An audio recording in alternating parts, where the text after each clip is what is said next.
Welcome to a special edition in the Beautifully Well Lifestyle Program. Today's conversation is a conversation where we're going to focus on what I call an underrated condition, prediabetes. Back in the day, we used to say borderline. Even a physician would say, oh, borderline, not quite type 2 diabetes, but you're like right in the middle. So your glucose numbers or blood sugar levels are a bit elevated. This conversation is for you for two reasons. So you're tuning in. One, you're looking to make some lifestyle changes, and you know that although we're talking about pre-diabetes, that most chronic conditions require the same type of lifestyle adjustments. So you're going to get not only some lifestyle adjustments, but I'll get to fuse in some of the behavior change psychology that has to take place in order for us to implement these changes. Or you tuned in to this conversation because you or someone you know have been diagnosed with prediabetes and you're ready to get rid of it. And you know that you can. Because this conversation is called Reverse Prediabetes in 16 Weeks for a reason. So let's chime in. We love to use the chat. If you have questions or experiences, feel free to plug it in the chat, and I promise I'll get to it. Prediabetes is a serious disease. It's not just borderline, and we have to take that language out of our vocabulary because when we say borderline, not quite there, it leads people to believe that we have time. It leaves some people to believe that since, I'm not quite type 2, that I don't even have to put forth effort to get my blood sugar down. But let's talk about the prevalence first, and then let's link it to other reasons why it's a conversation that we have to have. And while we're going through this conversation, I don't know if you knew this or not, but actually that stat has not changed, that 1 out of 3 adult Americans have prediabetes. 1 out of 3. For Americans 65 and older, the stat is 1 out of 2. 98 million adults in the U.S. have prediabetes. Prediabetes is starting to affect our children too. But for the sake of this conversation, we're going to stick with adults and this opportunity to reverse engineer your blood glucose. So we'll talk a lot about blood sugar and glucose throughout this conversation. If you or someone you know have prediabetes, and that's a strong stat, 1 out of 3, and I can assure you, if you did the numbers on that, you may not realize how many people you're in close proximity to that have been told, hey, your blood sugar is elevated. We're going to talk about what those numbers are, what makes it elevated. But the reality of prediabetes is that normally we don't see any symptoms. And yet our body is already exposed to some of the damage that occurs with insulin resistance. And we're going to talk about that.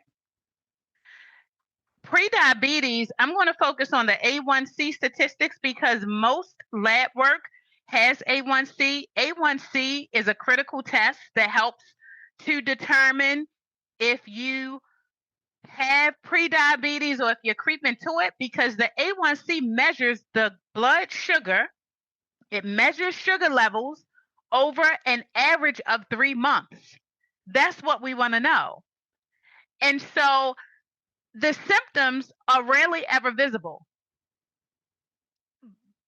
But did you know that before a prediabetes diagnosis occurs, that you must first be going through some changes in your insulin?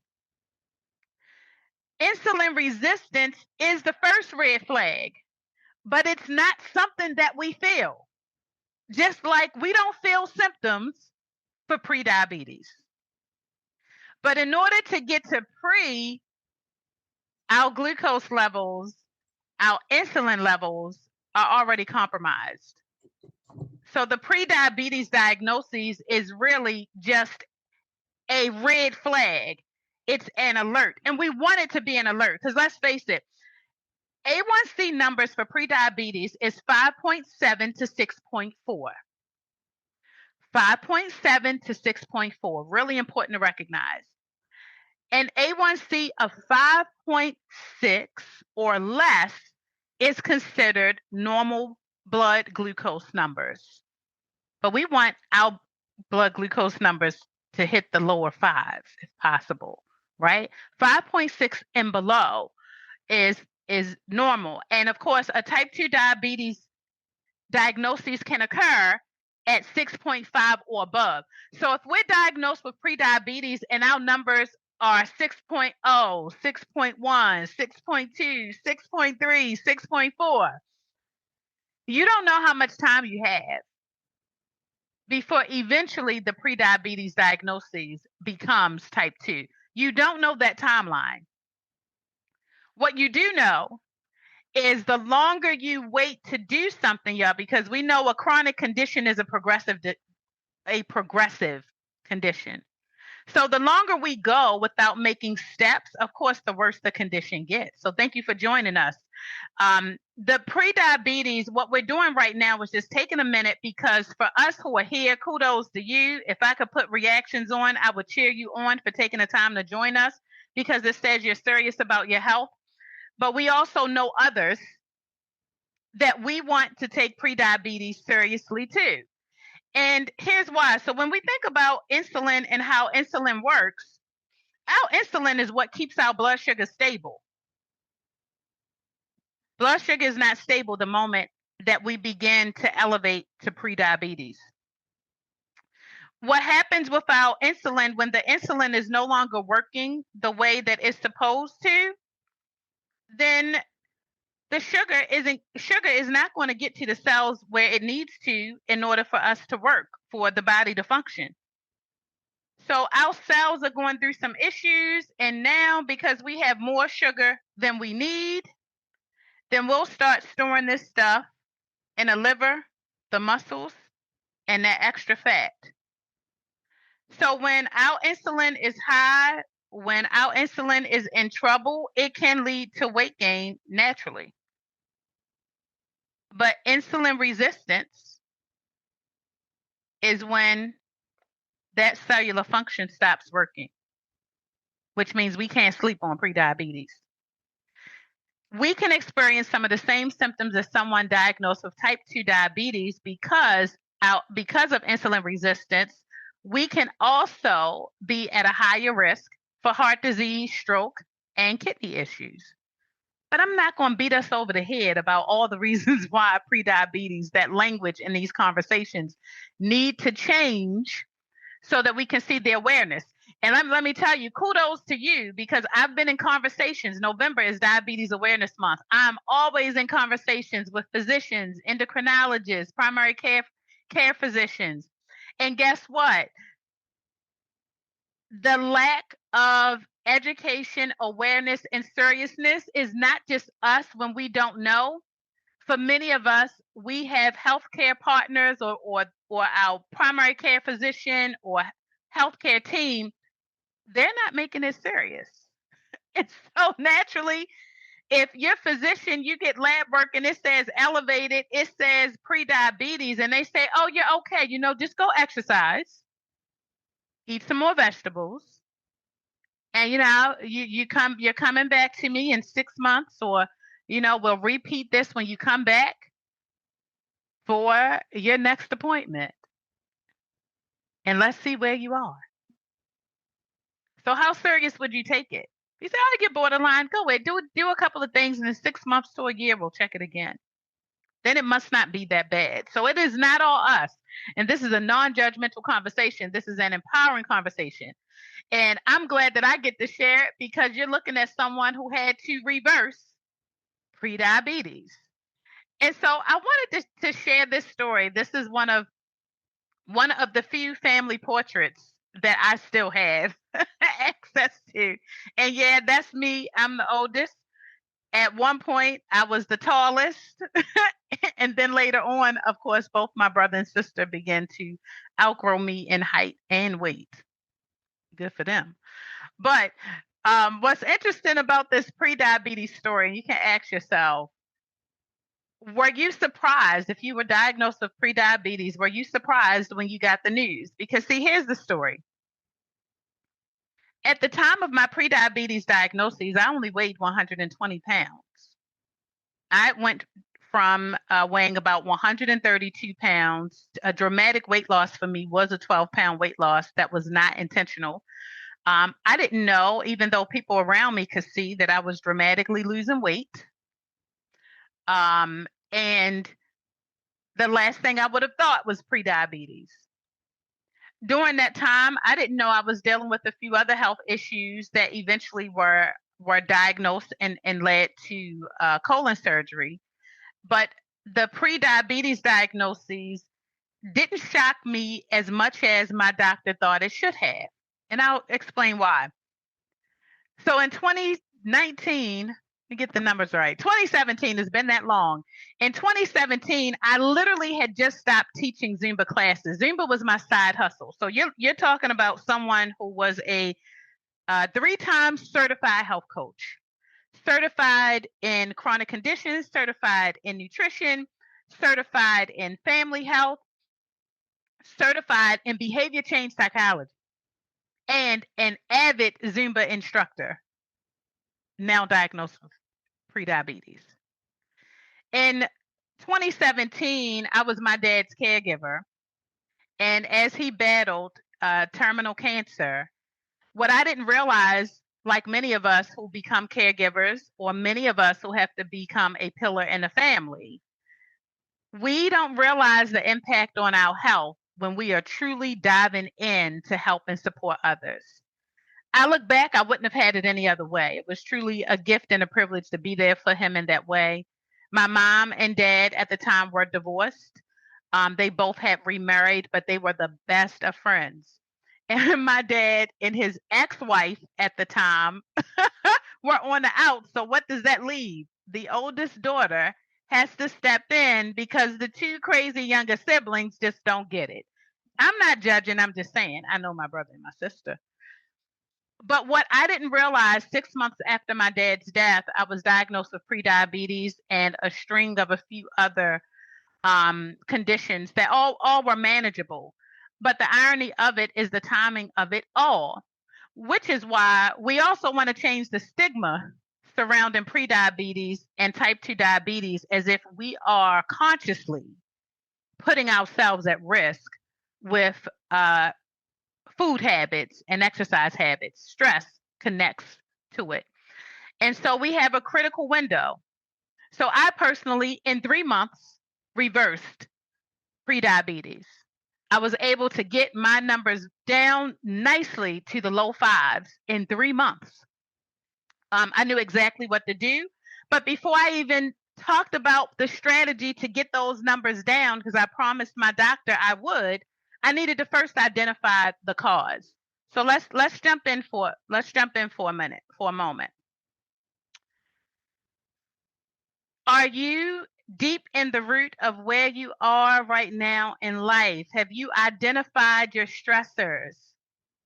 Are you in a place where you recognize that life is changing and shifting? Maybe all the things you could do 5 years ago, now if someone put all those things on your plate, it's exhausting, but you're still not saying no. What you're doing could be driving yourself crazy trying to force what's not naturally supposed to happen. You are wondering, why am I unable to do the 38 things on my to-do list now when I could back in 2017? And so the fight is not the list of things. The fight is your ability to be okay with giving yourself the grace that's needed, because you're not supposed to do 38 things on the to-do list. Some of those things don't belong on a list. They belong with somebody else. But guess what? These things, like stress, impact glucose numbers, which is why part of this strategy to reverse prediabetes, we're going to talk a lot about stress and some of the things that I had no choice but to do in order to get those glucose numbers down, because although my mom and my dad both had type 2 diabetes and a slew of family members along them, including their parents, I knew that I didn't have to. So these lifestyle changes that reverse for me, now remember, did I need to lose another pound? I was already 120 pounds looking like the walking dead. I kid you not. I tried to find a picture. I'll figure out how to share it later. And you'll say, that couldn't have been Nick. And my hair was black at the time too. So you'll recognize the face, but definitely not the body. But if you have been told that it's necessary for you to lose weight, let's also look at weight loss a little differently too, right? Because weight loss, there was a time where I appeared to be fine. I got my weight back up, but guess what can come along with it, especially in that perimenopause, menopausal phase? Your body fat percentage increases as well, which also increases your risk for prediabetes. But it is proven that if weight loss is on your radar, that literally it's only going to take a 5 to 7% weight loss reduction to get you there. I actually gained weight. I gained healthy weight during my 3-month reversal.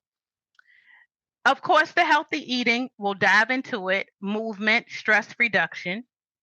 And the sooner we start, the better the number. So like I said, if your prediabetes A1C has moved into the 6, like the 6.0, 6.1, I'm not saying don't move with the swiftness at a 5.7. You should, because remember, insulin resistance has already happened in the body. But if you are in the 6, you've reached those 6 digits, it's time for action. The great thing about the actionable steps is that we do not have to alter our entire being. We just don't. We just have to be consistent with what we decide to do. And so this says 16 weeks. And the reason why we say 16 weeks, because remember, the A1C test is based on 3 months. So that's 12 weeks, right? Well, you have to first hit that 12-week point, go and get a new A1C and see what that is. And we say 16 weeks because you're going to need to get those results and make sure that you have been actively calculating all the great steps you've taken over the past 3 months to reverse this thing so you can continue working along those same lines. So many of us don't have to do a whole 180. Trust me on this one, because I did not. What I did, I'll get to stress management and habit formation in just a moment. But here's the question for you with nutrition. First thing to identify is, what is the challenge? What is the challenge with nutrition? And I want you to get super, super clear with only one. You don't have to name everything. What is the one challenge? Is it the fried fish? Is it the fried chicken? Is it not eating enough? Is it struggling to eat more than 2 meals a day? Is it time?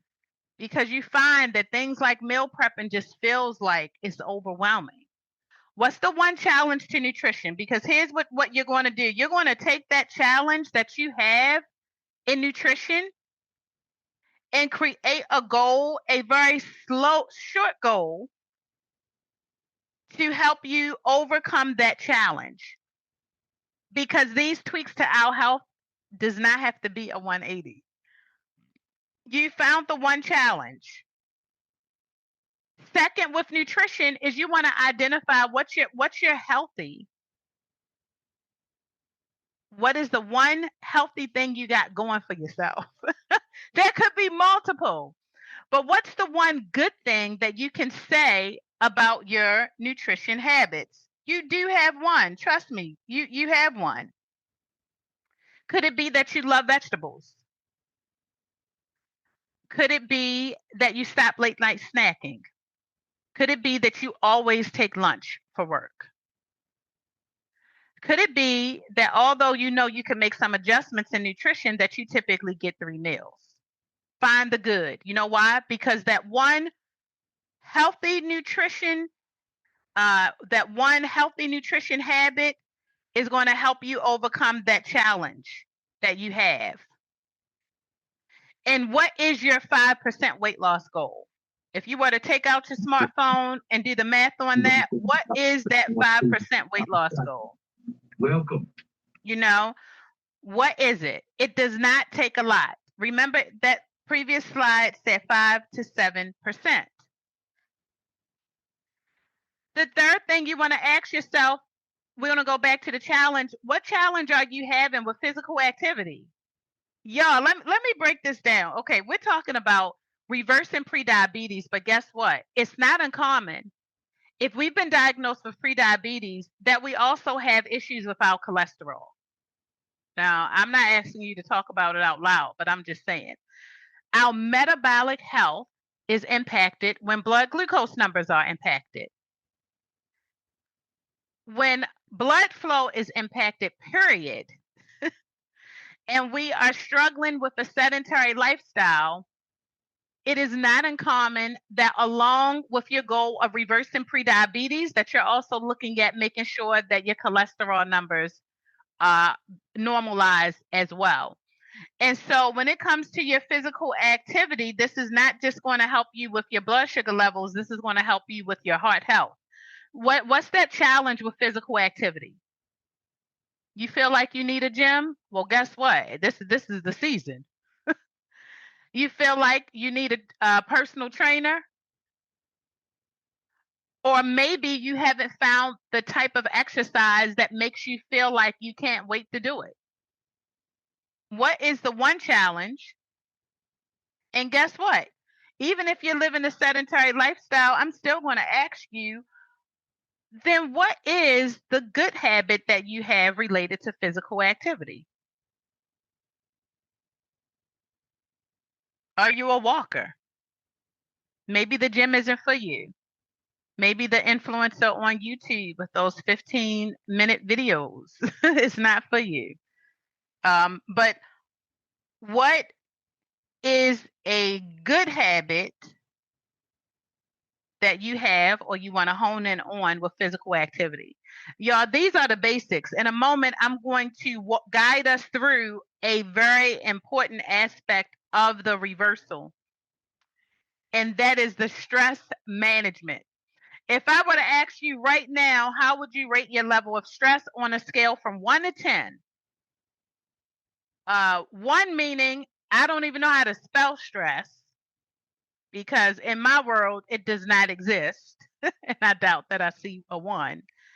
And 10 means you probably should be in the ER right about now. Or talking to somebody with quite a few letters behind their name. And not virtually. You should be in front of them if it is definitely a 10. So evaluate the 10, right? You could be stressed out, but if it is a 10, seriously, that shows that what you are dealing with is really, really, really taking a toll, right? So this stress scale from 1 to 10, be realistic with yourself. You don't have to put it in the chat. And if you find that your stress level is above 5, then yeah, we're in overwhelm. If your stress level is pushing into the 8s, the 9s, now I made that joke about the 10, but realistically, some of us have reasons, valid reasons for feeling stressed. But I will tell you, stress definitely increases blood sugar levels, blood pressure levels, and it has an impact on our heart health. So although we talk about nutrition, I'm going to talk about nutrition first. At the end of the day, if I'm stressed out, am I trying to rush home to eat a bowl of broccoli? When I'm stressed out, am I going to YouTube to find Mr. London, one of my favorite trainers? For good reasons. He's a good trainer. He really is. But when we are stressed out, are we aiming to make the healthiest choices? Of course not.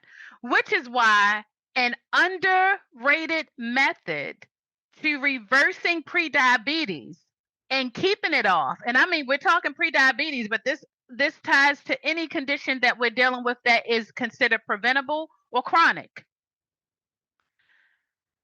Stress helped get us there. Some of it is the stress eating. Some of it is how stress impacts sleep. Some of it is that stress becomes such an overload. You see here, you see my little chalkboard here, the buildup of inflammation. We've heard that over and over and over again. Our bodies are in toxic overload. If your stress level is in an 8, guess what your body is saying? Your body is sending stress signals already. Is it fatigue? You're tired out. You don't even know how you're still awake on this call, right? Inflammation. We know our bodies are overloaded with inflammation when we are tired. We may have headaches. Guess what? The body might break out in a rash. We may have brain fog. I mean, brain fog is associated with numerous conditions, but inflammation can literally cloud the brain, a foggy brain. So when we think about nutrition and weight loss, then let's tie the food in to this inflammation driver, right? You know, they're anti-inflammatory foods. So we want to load up on those anti-inflammatory foods because they have to fight off some of the inflammation that's naturally built up by stress. So when you think about, when you evaluate, now we're going back to nutrition because I will tell you the mic drop on this, y'all. You know how something sounds so simple, it's like, Nick, this can't work. This is so simple, like, then why don't my doctor say it? If this is the simplest method, then why are the stats up for prediabetes, type 2 diabetes, hypertension? I'm not going to talk about that. Not on this call, but I sure will on another one. Maybe it'll be a podcast episode. Because the diabetes plate, the plate with half your vegetables, a quarter of the protein, a quarter of the starch or your rice, preferably a grain, that plays a big role in the reversal. The question, though, becomes, when we look at nutrition, how realistic is for you to make sure that most of your meals that you consume have more vegetables than anything else? It might not be a big challenge for some, but if we're struggling with how we prepare our vegetables, if we feel like we need guidance with this, how can I get a vegetable in for breakfast? You might not need to have a vegetable in the morning for breakfast, but you could in that egg omelet. I personally eat salad for breakfast. That's just because I really like lettuce. I'll eat salad. I'll eat salad for a midnight snack. If I was to wake up in the middle of the night, I could eat a salad for a snack. And I'm not bragging. I like vegetables. But I like chocolate chip cookies too. Mm. But when you think about nutrition in the simplest form, you can simply ask yourself, how can I get more vegetables in? Point blank, period. How can I get these vegetables on my plate? When we think about weight loss, how are you tracking? Are you doing your weight every single week, y'all? No scale shame here. Name your scale after someone you love, so you want to step on it. Okay, let's change the way we see the scale. It's just a tool anyway. It doesn't tell a whole story. It's not going to tell us that you decided to walk away from that candy bar at lunch. The scale doesn't show that you've lost 2 inches on your waistline. So now the jeans fit a little snug and that cheetah print belt that you put on, you can go another hole, right? The scale doesn't do that. And that's cool. We just want the scale as a baseline measurement in terms of weight loss. But this is not the weight loss journey per se, right? This is weight management, and this is the gain life journey. So your scale, if you're not tracking, how will you know what's happening? On top of that, measure, because we lose inches faster than we drop pounds. So you're noticing your body naturally contour. And what is your A1C, y'all? Know your numbers. Guess what? I bet you know how much money in your bank account. If you use Cash App, you know how much you can work with. If somebody sent you a request for $10, you know whether or not you could fulfill it. Do you know your numbers? Do you know what your A1C is, which is why it's super critical that we know, because we can't put a timeline on how close we are to a type 2 diabetes diagnosis. There's no such thing as knowing exactly when it's going to turn. Physicians are still saying within a 5-year period, but every person is different. And 5 years based on what? Right? It could have been 4 years my glucose has been elevated and I'm just now noticing because I finally have a physician talking about it. All this time, I've been pre-diabetic for 7 years and no one said anything until it's 6.3. How far back can you go back to your labs? Your physical activity, and for those of you who are on this call, if you are over 40, woohoo! Guess what, y'all? We don't have to do Tabo. We don't have to join a CrossFit gym. We don't have to go and look up P90X again. It does not take rigorous, strenuous exercise in order for us to accomplish the 150 minutes of exercise a week. 30 minutes a day, 5 days a week. Or 10-minute increments 3 times a day. Every 5 minutes will count. We don't have to do a whole lot. Walking is amazing, but how much can you walk?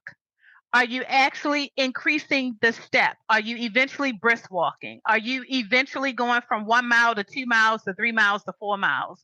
What's the traction with it? Are we lifting weights?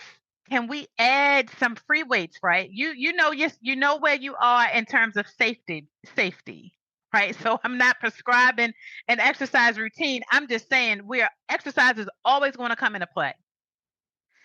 When we incorporate exercise, we are also helping our body's response to elevated cholesterol to reduce.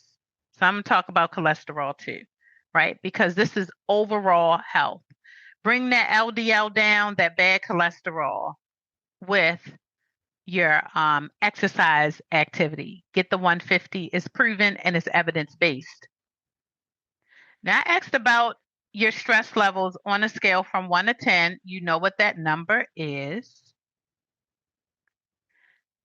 What is your sleep number? How many hours at night are you getting that restful, peaceful sleep? You could be laying down, but is your body truly at rest? You've parked the car, but the key is still in the ignition. It's running, waiting for you to get up the next morning and just hop in a seat and go. Our bodies are doing the same thing if we do not turn it off before we go to bed. If we're going to bed thinking about all the things we have to do on repeat the next day, guess what happens when we wake up? Those things are right there. To reverse prediabetes in a 16-week period, before we can even start thinking about meal prepping, how much exercise activity can I get, this is a time where we dive deep and we ask ourselves, how can I position my mind and body to get ready to prepare for the changes I want to make? Because y'all know we can be gung-ho. We can get excited. I put on Beyonce and I tell you, if that Beyonce album lasts for about 1 hour and 50 minutes, I'm moving for 1 hour and 50 minutes. But as soon as that music goes off, what am I doing next? Motivation is fleeting. And motivation, that's another topic. Let me just say this. The biggest step that you can take in reversing any condition is to first decide, how are you going to prepare the body to get ready for the change? Knowing that stress has a direct impact on our glucose levels, are you willing to take some time to sit still, breathe a little bit, and identify the stressors? Some of these stressors are not going anywhere. We already know it. but can we identify them and put them in a category, right? Are some of these stressors really anxiety because things haven't even happened, but because of things in the past, you think that the same thing is going to repeat, but it hasn't even happened yet? So now you have a combination of some anxiety that may require a little bit more support. If we're not getting sleep, if you've ever been on a weight loss journey or and you're doing all the things and nothing is coming off the way that you want, how frustrating is it? And then someone says, "Oh, but wait a minute. Are you getting about 6 to 7 hours of sleep at night? Are you really resting at night?" Well, I'm in a bed, but I'm up at 4 o'clock in the morning and can't go back to sleep. But I'm in a bed. Sleep is rejuvenation. Remember, with glucose management, when our blood is impacted, when we're dealing with the sticky blood, y'all, blood is not flowing properly through the through our cells. Energy is not getting properly. Our energy, which is the food, the sugars that we eat, the good sugars, right? The good carbs, the simple carbs, that means that our cellular system is compromised. Sleep rejuvenates our cellular system. Your sleep hygiene matters when it comes to the reversal. So when we begin to prepare our bodies for the change that we want to make, and trust me, y'all, this is not hard, I'll say, right? We're picking out hard right now. Life can be hard, period. Living with a chronic condition can be hard. It has its challenges. This journey to better health, I'm not going to use the word hard. I'm just going to refer to this as a decision that can be made. And that when we make this decision, that we can feel good about deciding to invest in our health. And that health investment, we see now, it's going to go beyond the decisions you make about nutrition and fitness. Because we can, and I will tell you this, for years I was a fitness coach. I've helped people lose 100 pounds naturally in a year. I've watched people lose 70 pounds and without a personal trainer. I've watched myself lose 10 pounds in a month just by identifying some of the things that were causing the weight gain. This stuff is true. I can show you my lab work. When I went from pre-diabetic to normalized A1C in the lower fives, it was a grief cycle for me. And I didn't even realize I was going through a grief cycle. I didn't realize that a habit I formed after my dad passed were these trips to the Wegmans 4 times a week during my work week, grabbing some chocolate chip cookies and a fountain Coke. Now, those 2 things were not the only things that contributed to it. It definitely played a role, but the other part of it was the stress, the toll of grief to my system. I definitely was not perimenopausal. I was not menopausal. I was dealing with grief, and the grief effect affected the choices that I made. So at the moment of my prediabetes diagnosis, remember, y'all, I'm a health coach, 3 times certified at the time. I'm teaching Zumba classes part-time.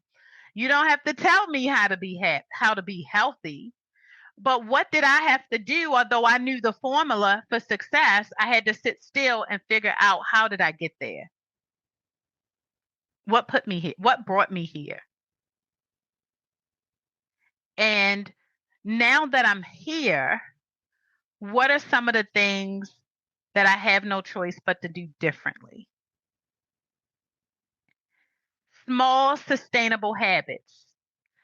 Yeah, I was going to Wegmans 4 days, 4 days at lunchtime. Why Wegmans? My dad never made it to Wegmans. Foundry Row had went through this total revitalization. I moved to Owings Mills in 1999. I said, my children are going to be raised in Owings Mills. I did the research. I liked the school system, and we headed that way in 1999. Foundry Row was new, and I said, I'm taking my daddy to Wegmans. We're going to go to Wegmans, like it's this fancy restaurant. I like the food bar. And we're going to go and we're going to have a good time at the Wegmans. Well, of course, it never happened because his illness progressed. Part of that time that I had to sit still and evaluate, how did I get there? What is this connection to Wegmans? And why does Wegmans have to happen 4 days a week? I had this routine. The office I worked at was the car ride was less than 5 minutes away. Everyone knew who I was, and they knew exactly what I was coming in there to buy. I never changed it. I stuck to the same thing: 3 chocolate chip cookies and a medium fountain Coke.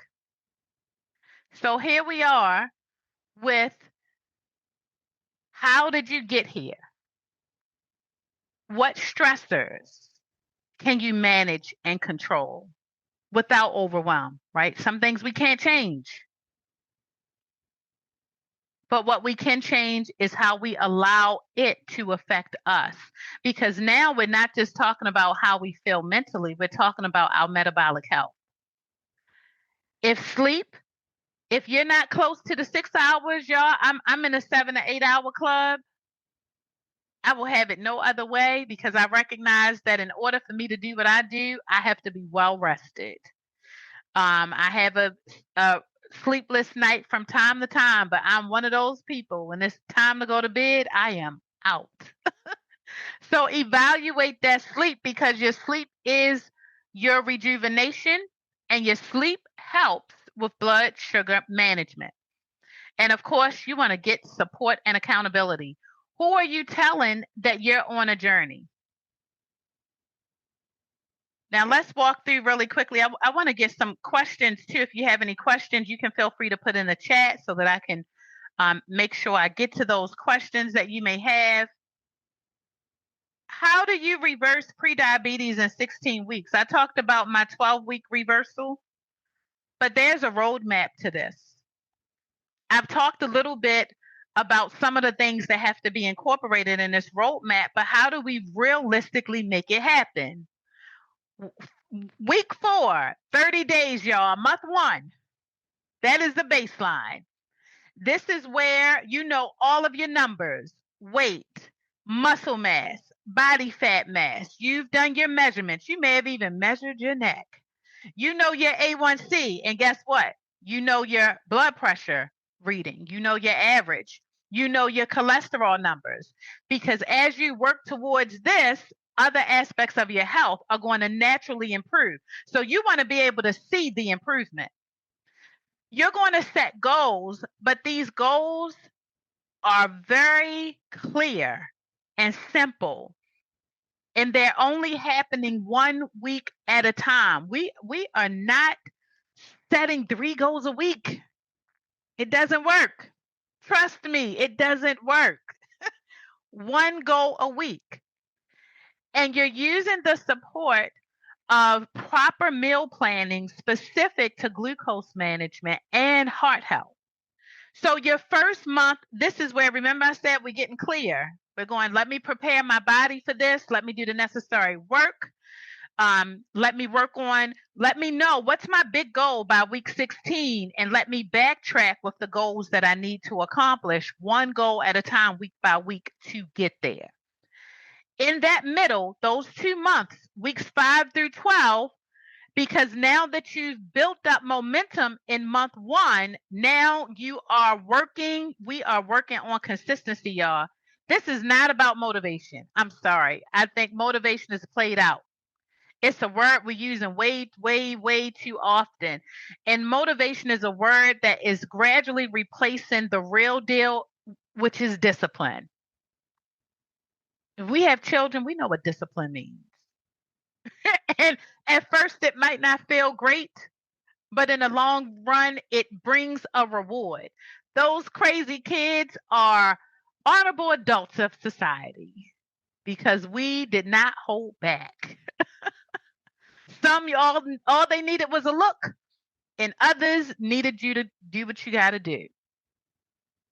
When we are disciplined in this and how you build the discipline, it's going to help you align that important C word that we all talk about, we wish we had, and that is the consistency, which is why your 30 days, the first 30 days, is just building the plan. 2 months in, you're just going to strengthen what's going on, and we're going to monitor. Because you would be surprised at the wins that you are achieving simply because maybe they're not big enough for you to see, or life is just showing up so you don't even realize that you're not even eating the sunflower seeds anymore. You don't even have a craving. You stop putting sugar in your coffee. You forgot because you're in a flow. You've been consistent with walking. Maybe you had a time, it was a family vacation, and you kind of got off track a little bit and forgot that you snapped right back into your routine. So the middle 2 months, those are the times where we hyper focus on building on we're elevating those habits. You're replacing the habits that got you here with the habits that are going to get you to where you want to be by week 16, and you're monitoring it as you go.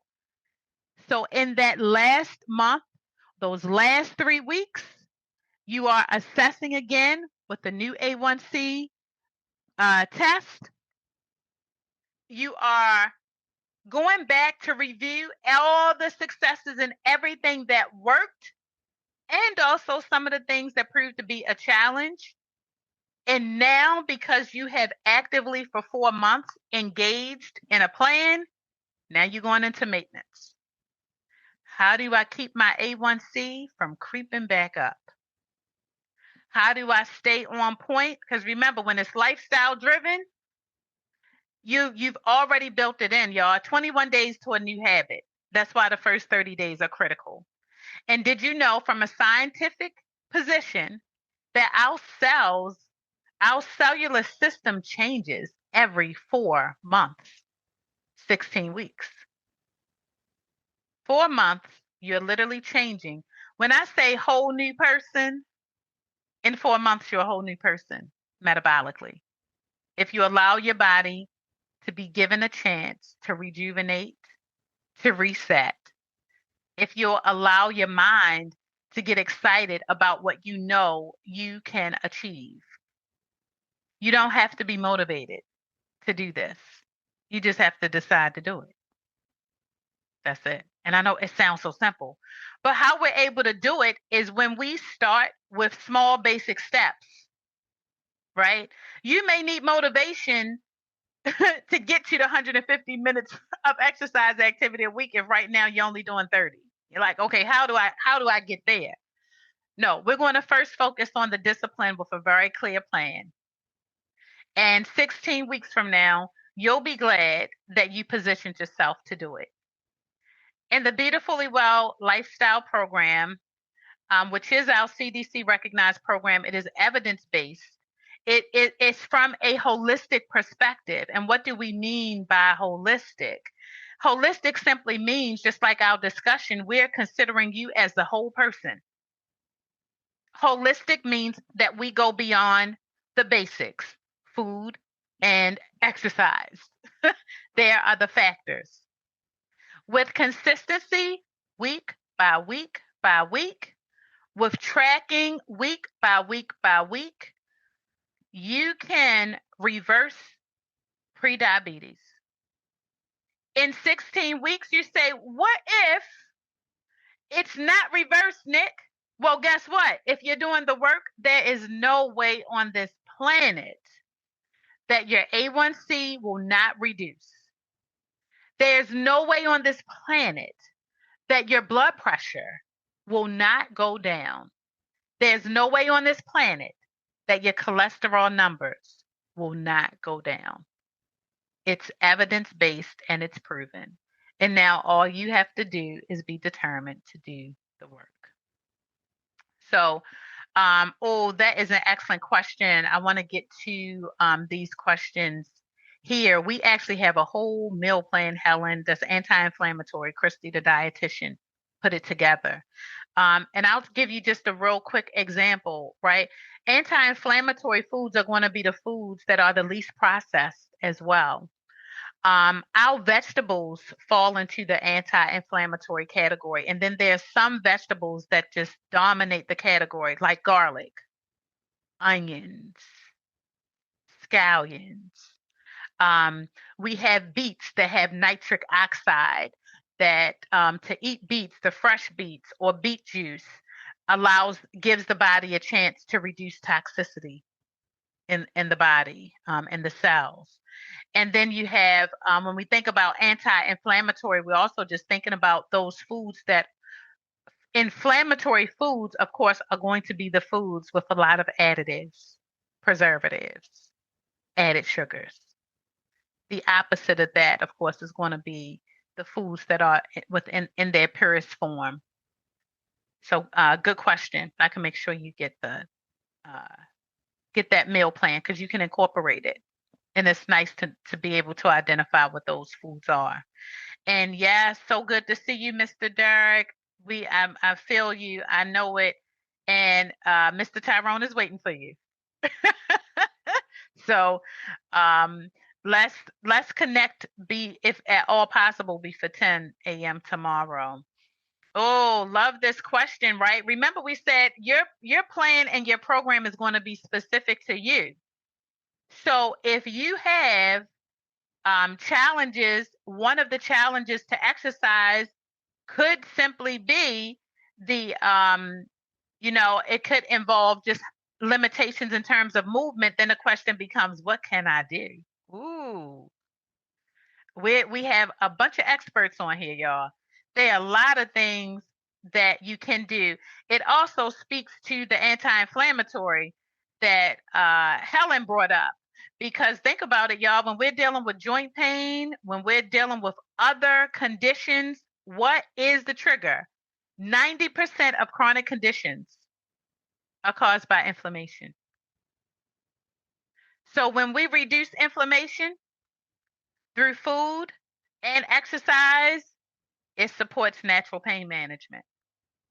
And so that means that there are a couple of things, Miss Pat. I hope we get a chance, Miss Patricia. I hope we get a chance to talk because it sounds like your plan has to also incorporate ways to begin to watch your body begin to respond to some of these changes in a good way.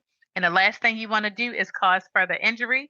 So there's a way that you can prepare your body to be able to do what it can as it leads up to being able to increase exercise when it's safe to do so.